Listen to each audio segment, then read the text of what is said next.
Welcome to the Talking with the School of Transportation podcast with your hosts, Ian Campbell and Harnek Gill.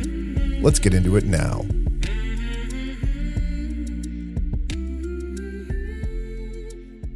Welcome to the Talking with the School of Transportation podcast. I'm your host, Ian, and I'm here with Harnek Gill as always. What's going on, Harnek? Same old, same old. We got two guests here. We have Garrett Nalepka with us and Collin Peart. Could you talk any more monotone?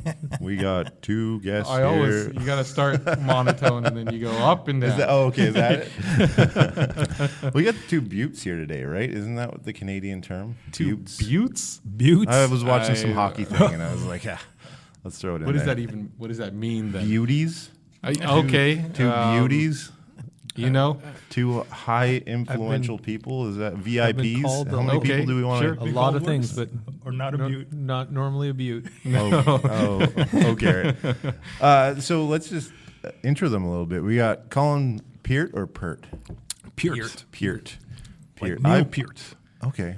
Yeah, I've called you by your wrong name since I've met you. But this I is apologize. being recorded, so you've got to get it and right. what do you teach at Centennial? So currently I teach level 2 AST apprentices, electrical and emissions.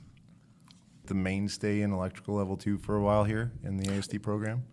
Yeah, it's been 3 years. No, more. But than those that. are like 3 4 COVID years, so that's like nine true. to 12 years at least forever, right? Feels like it, right? Yeah, had to do a little online. With that course, but for the main part of my stint in Centennial College, I've been teaching a lot of electrical and emissions. Yeah. Now, before we get into Garrett, I actually do just want to say level 2 electrical that you've been doing for a while. I always found that to be one of the more interesting, but also kind of tricky subject. Electrical. Say boring. Well, it could be considered boring depending on how, right? Like you look Garrett at these. just sighed. You look Just at these for those things, listeners. and you're teaching something you can't see. I look at level 1 as your intro, and you can prove that with those, Right. building an electrical circuit and turning lights on and that kind of stuff. Level 3, you get a little bit more diagnostic space, which is awesome. Right. But then level 2, you get into like magnetism, right? So it's how do you show that? It's probably. Is that something your students struggle with a little bit more? Some of them do. What I would say is the learning aids that we've implemented in the last few years have really helped. But yeah, you're totally right. Level 2 is it's in between where they've been introduced to the new topic or new components. Now they have to know exactly how the intricacies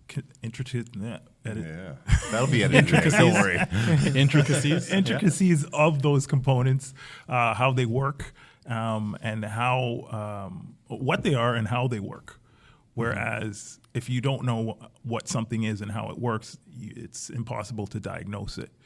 So you spin a wheel, and wherever it lands, that's what careful. you replace. Garrett's getting really mad. I said boring, and you said spin a wheel.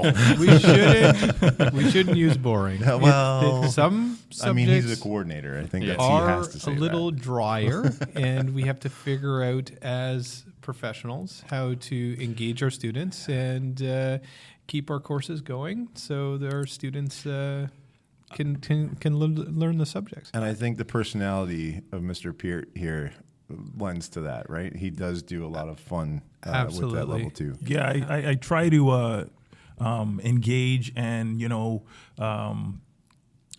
when I see that eureka moment in my students, that keeps me going. Vacuum moment, I see.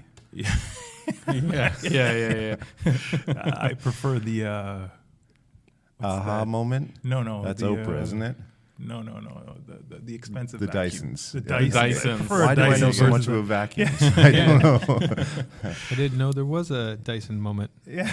Yeah, the Dyson moment. That's good. Yeah, but that definitely makes the course a little bit more interesting and not so boring as Ian says, not Garrett. Garrett definitely I said dry. Yeah. Okay.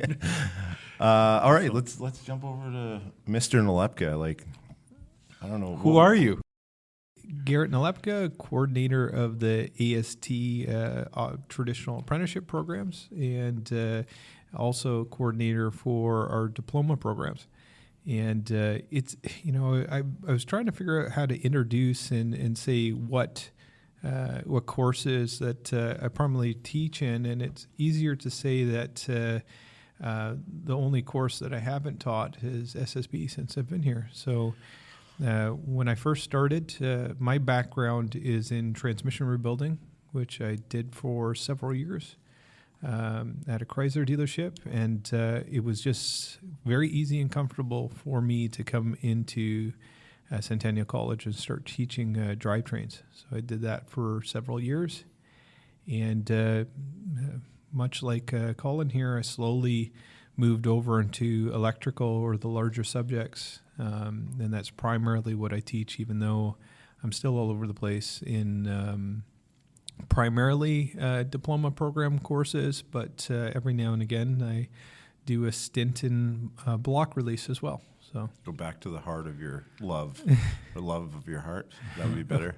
The drivetrains, right? Drivetrains 2, I think it is. Drivetrains 2 is kind of where I started, and I still really love the course, and trying to get the students to understand, basically build a foundation so the rest of the course is understandable. Is just one of these courses that basically what can happen if you don't build the fundamentals, it's very hard for the student to recover and understand the rest of the material as you're moving along. And I can guarantee you we'll be talking to Mr. Nalepka about planetary gears and some differential components in the future on a podcast. And he didn't mention, and I'd be remiss if I didn't, when I talk about Garrett, and I so often do, I usually refer to Garrett as the Viper Tech. Yeah. How did you get into that? Going back in time, when I was just working at a Chrysler dealership, I ended up, I was big into sports cars, but again, I wasn't making a lot of money. I was really just changing oil and tires at this point in my career. And I had a service manager hand me a set of keys, and he goes, "Change the oil on this, and if you squeal the tires, you're fired." Yeah. And I walked out, and it was a Dodge Viper. I'd never seen one before, and I thought, what a radical car. V10, 8-liter, just ridiculous. And ridiculous is a good word. I brought it in, I changed the oil, I did everything I was supposed to do. And one of the other technicians in the shop at the Chrysler dealership, he looked over, and being somebody that's, sarcastic, that that shop type or personality, they said, "Stop looking at the car. You'll never be able to afford one like that. Put it outside and move on." And that kind of stuck with me. And as my career progressed and I got into transmission rebuilding and slowly made more and more money, eventually I was in a position to actually buy one of the cars. And I think I was just so determined because I was told I couldn't. Yeah. And basically what ended up happening, bought the car, found out there was a car club called the Viper Club of Ontario. I joined. I did not tell them I'm a mechanic for about 4 or 5 years. Eventually, some people figured it out because I just wanted to drive the cars. I didn't really want to work on them. But eventually they found out, and I started working on them. And slowly that career also kept on growing. And I at the peak, I was servicing 85 cars, and currently, I haven't slowed down. I'm the vice president of the Viper Club of Ontario and plan several events and responsible for a lot of the club's activities. So, very cool. Yeah, Awesome. Yeah. Very cool. Well, the meat of this episode is going to be something that we asked you, Garrett, what you thought was a challenging subject for students to learn. Mm-hmm. And that was, you said magnetism.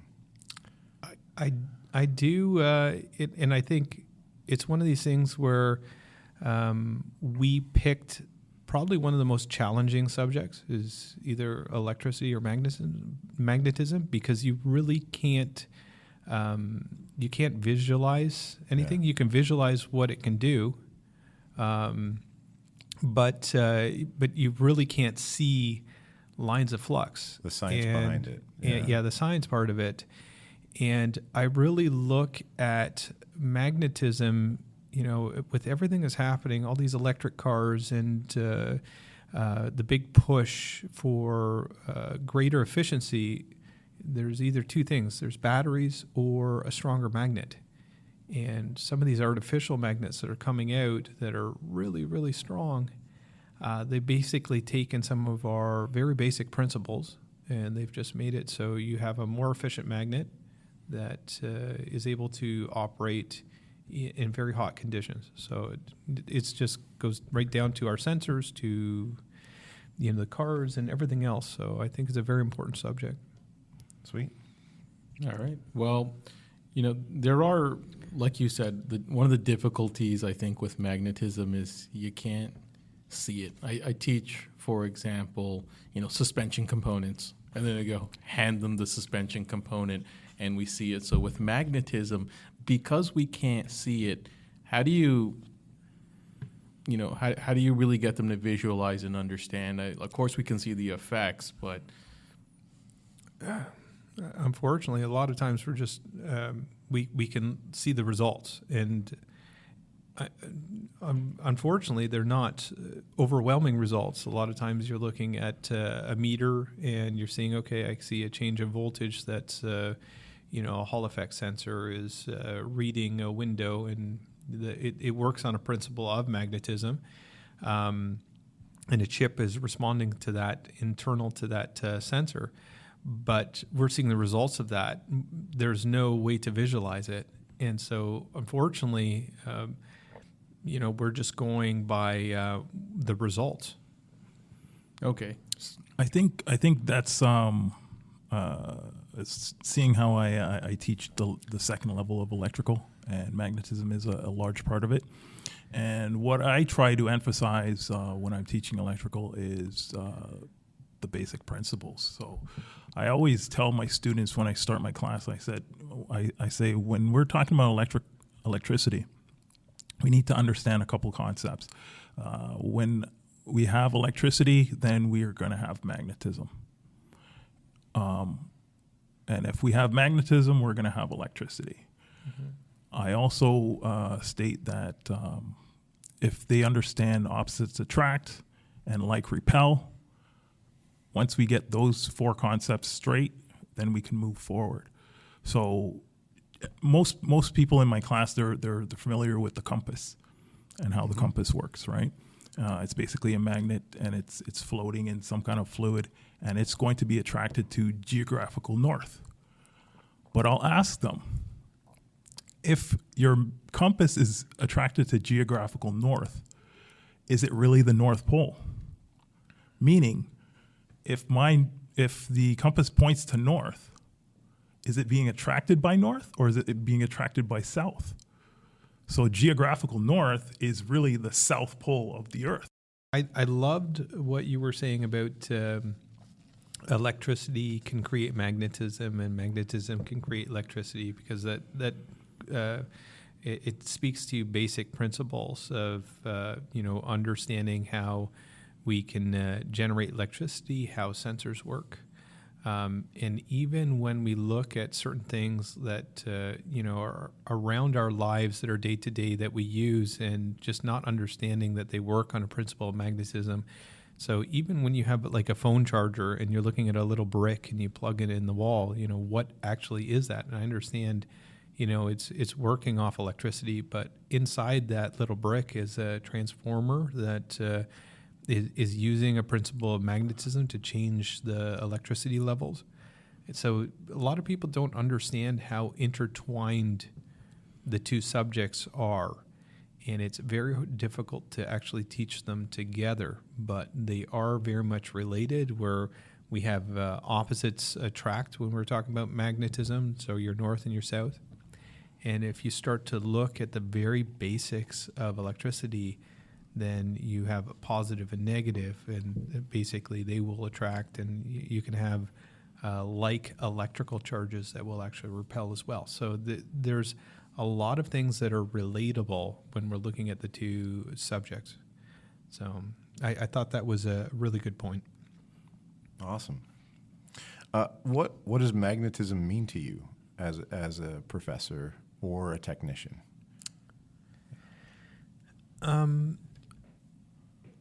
To me, what it means, here's the thing: I'm still learning all the time because it's a really neat subject. Because you start to look at even when you're taught the very basics, when they say, okay, we can't magnetize something like wood, but when you start to look at different metals like aluminum, the magnetism can influence that metal. There is some type of characteristics that the magnetic field will influence the actual metal, but it won't actually magnetize it. So there's some really neat stuff that you're continually learning when we talk about magnetism. For me, one of the really neat things is trying to look at every different thing that is working on a principle of magnetism, what wouldn't work. And so when you hop in your car, and it's like essentially almost every sensor is working on that. You're charging a battery, you come into work, you have transformers everywhere, adjusting voltage levels of every different thing. And so to me, it's something that is used everywhere. And if we were to take it away, I don't think anything would really work. I think every single electronic component would cease to function. I totally agree. I'll just try to bring in some of my personal story on why I was, attracted to electricity. So when I was in high school, I was didn't know what I wanted to do, and I had a automotive class, and the teacher was pretty. He was pretty interested in electrical, and he started to talk about the principles of electricity, and then he got into magnetism, and he showed a demonstration of magnetism, and he talked about all the benefits of magnetism. Now that hit home to me because I could actually see that invisible force doing work. What was that show, like the demonstration? Do you remember that? Many years ago, but it was basically he used a magnet, and he was basically altering or manipulating certain metals that were permeable and non-permeable, right? So he would show us there is a force that is going through these lines of flux are actually affecting these metals, and it's not affecting these metals. And he talked about why and how that happened. So when I saw that that demonstration, it really impressed upon me, okay, these invisible forces are actually doing something. Let me explore a little bit more. And I was really interested on finding out exactly how that worked. So that brought you here, essentially. You could say, because that really sparked the interest in me on this technical level. Because I'm a second generation technician, and when I was a high school student, I did not want to do what my dad did.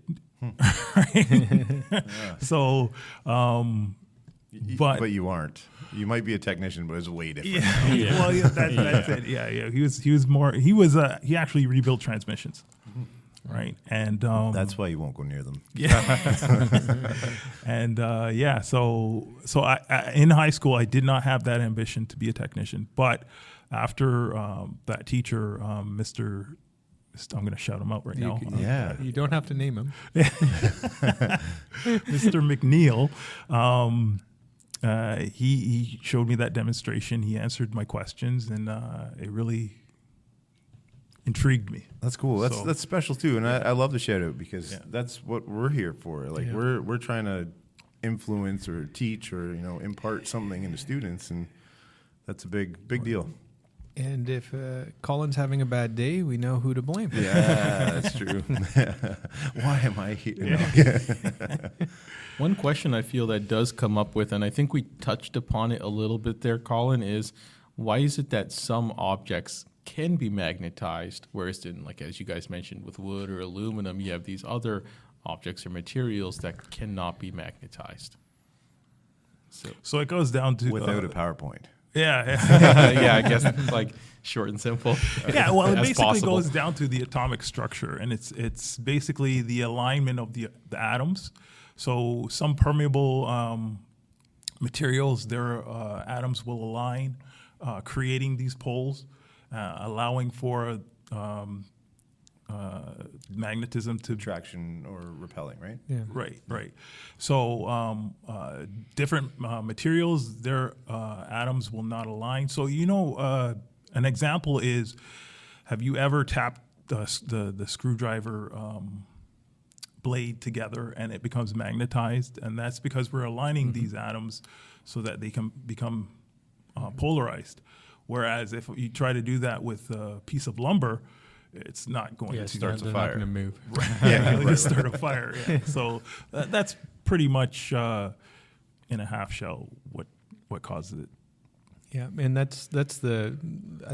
I love your explanation because it really comes down to grade 9 science, the atomic structure. What are the materials that whatever the metal's made out of? Can the atoms be put in alignment? And essentially, you're turning whatever the material is into a temporary magnet until it's exposed to heat or struck. Then it can, or through time, will lose its magnetism. Mm-hmm.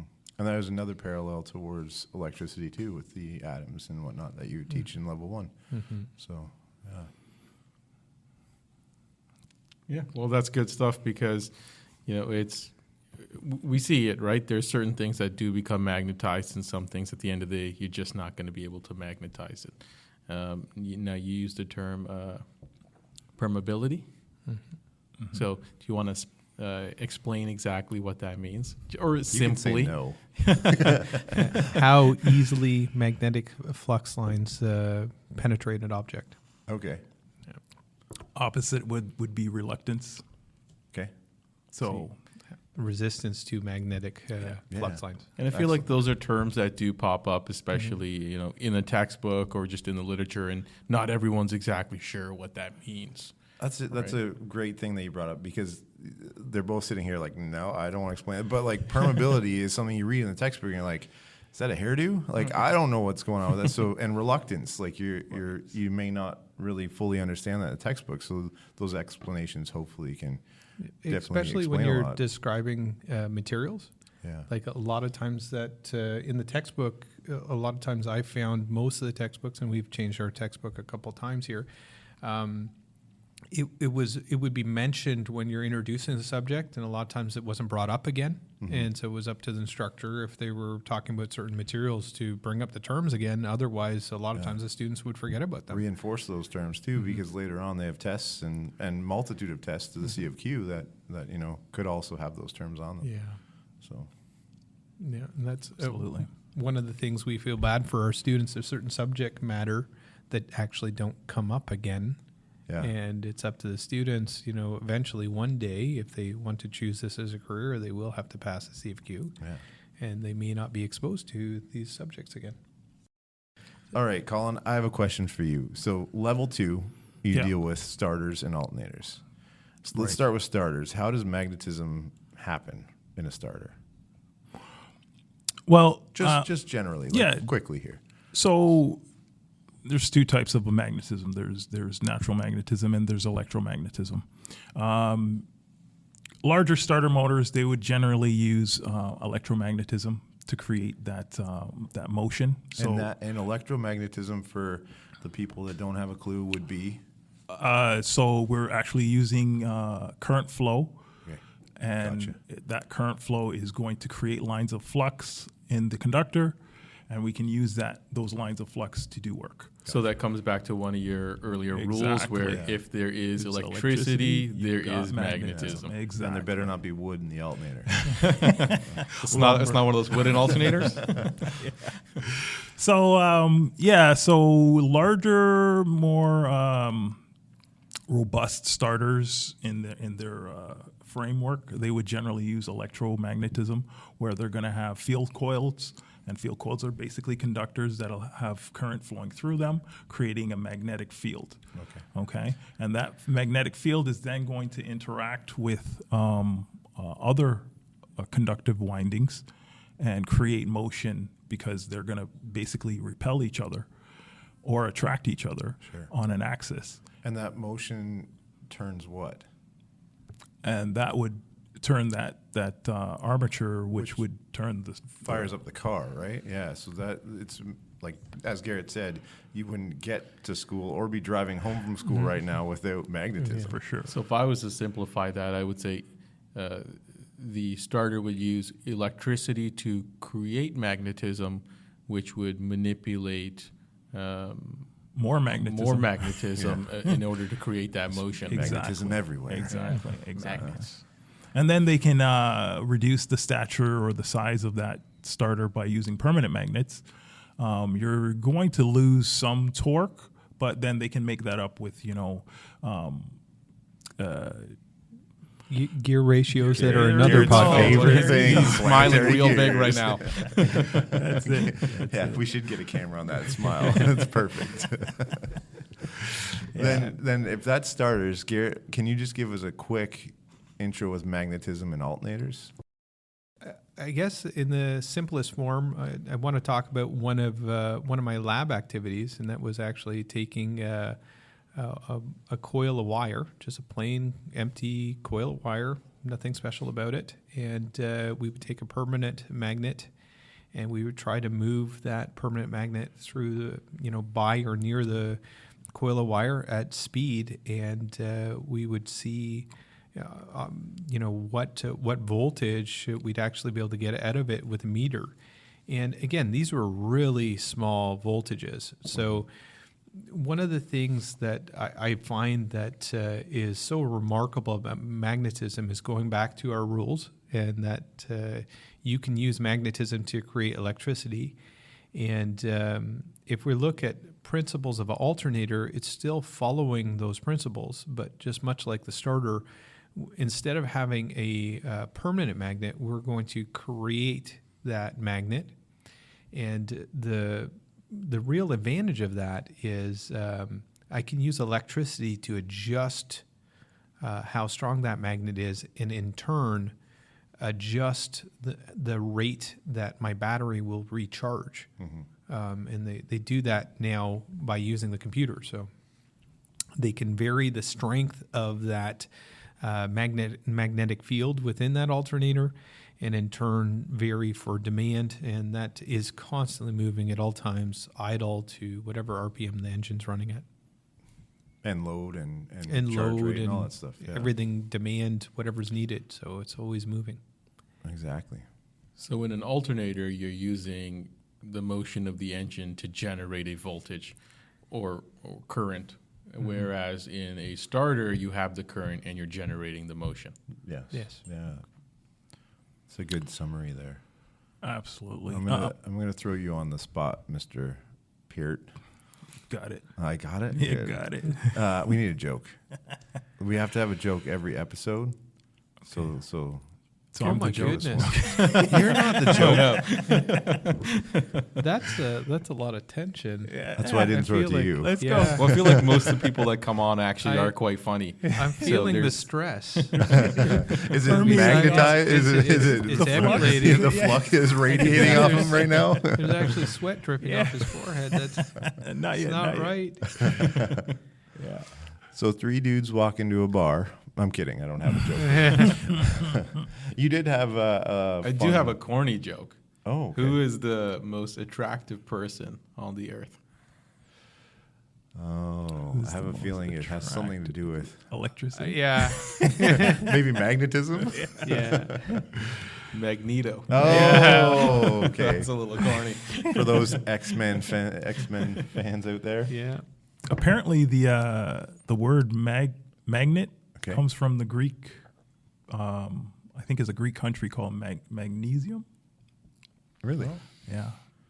And if it's not, we wiki can it. cut that out. Yo, that's Wiki it. it. That's the. We're spitting straight facts on the Yeah. Talking with the School of Transportation podcast here. Check it out. Yeah. As I tell I use LeVar Burton. Reading Rainbow? Yeah. Yeah. I always tell my students a quote. You don't have to take my word for it. It's in a book. Yeah. Take a look. That's Take a perfect. look. It's in Yeah. the book, and it's actually in your textbook, so read it. Yeah. Yeah. But check that out. Magnesium. Awesome. Well, for the people that are listening, if you want to get in contact with us, please contact icampbell@centennialcollege.ca. And if you have a topic or a request for another professor to join us, like the lovely Mr. Nalepka or Mr. Peart here, please send us an email. And we'll check it out. We'd love to hear from you folks in terms of maybe something you don't quite understand and would like us to elaborate on or go further with, or just even something that maybe you're working on in the shop and you've had trouble with in the past. I could tell you when it comes to magnetism, I did run into that one situation where I had a vehicle, an older caravan, that was throwing some erratic codes for cam and crank. And what I ended up finding was that the alternator was actually inducing voltage into those circuits. So when you pulled the harness away, the codes would go away, and it was a defect in the alternator. Okay, so we encounter these kind of weird things once in a while. That's not your everyday kind of fault, and it can throw you for a loop. And if you don't understand that there's magnetism, interference there, then you're spinning a wheel. All right, to end this, I have something fun.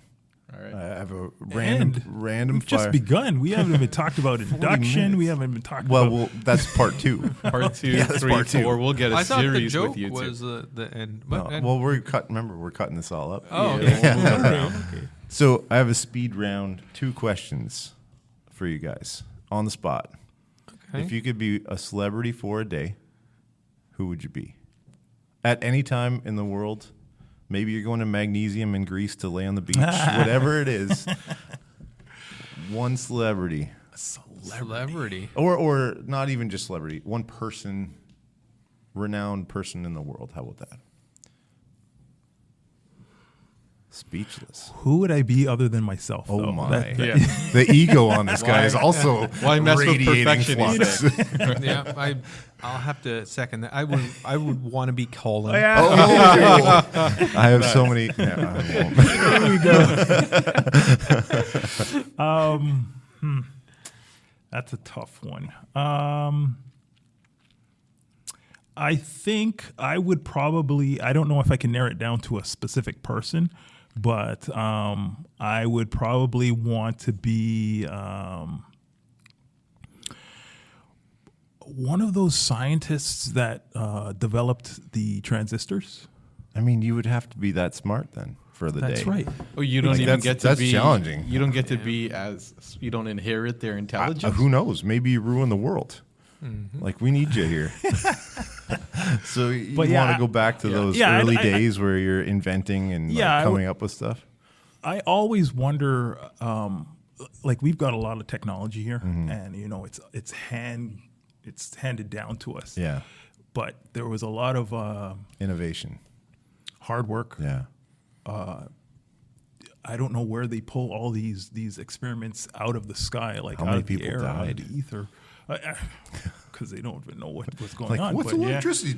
Yeah, exactly. So, as I said, I wouldn't want to be one of the person, but I would like to be there just to kind of see. To watch that? Yeah. Do you and, think? and that'd be over a long period of time, obviously. I got a question for both. Do you think we're kind of in a new part of that technology now with where we are in current technology stages? unless with we're how fast things unless are we're moving? talking about quantum Yeah. technology. That's another podcast too. Yeah. I saw that movie. It wasn't that good. I'm talking about leap, quantum leap. Yeah, I think now that I think about it, I guess every day is, a new day for the movement of technology. So I'll just stick with myself. Boring answer. Yeah. All right, Garrett. I'm not as noble, right? Thank God.